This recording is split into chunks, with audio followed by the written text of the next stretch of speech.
മത്തായിയുടെ വിശുദ്ധ സുവിശേഷത്തിൽ നിന്നുള്ള വായന. ദൈവത്തിനു നന്ദി. അക്കാലത്ത് യേശു ശിഷ്യന്മാരോട് അരുളിച്ചെയ്തു, ആരെങ്കിലും എന്നെ അനുഗമിക്കാൻ ആഗ്രഹിക്കുന്നെങ്കിൽ അവൻ തന്നെ പരിത്യജിച്ച് തൻ്റെ കുരിശുമെടുത്ത് എന്നെ അനുഗമിക്കട്ടെ. സ്വന്തം ജീവൻ രക്ഷിക്കാൻ ആഗ്രഹിക്കുന്നവൻ അത് നഷ്ടപ്പെടുത്തും.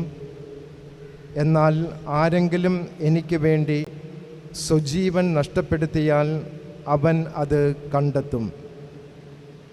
ഒരുവൻ ലോകം മുഴുവൻ നേടിയാലും സ്വന്തം ആത്മാവിനെ നഷ്ടപ്പെടുത്തിയാൽ അവന് എന്ത് പ്രയോജനം?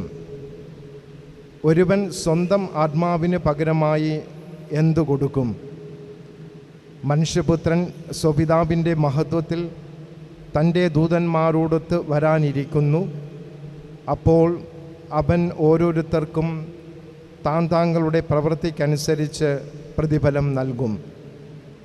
മനുഷ്യപുത്രൻ തൻ്റെ രാജ്യത്തിൽ വരുന്നത് ദർശിക്കുന്നത് മുമ്പ് ഇവിടെ നിൽക്കുന്നവരിൽ ചിലർ മരിക്കുകയില്ലെന്ന് സത്യമായി ഞാൻ നിങ്ങളോട് പറയുന്നു. കർത്താവിൻ്റെ സുവിശേഷം. ക്രിസ്തുവേ, അങ്ങേക്ക് സ്തുതി.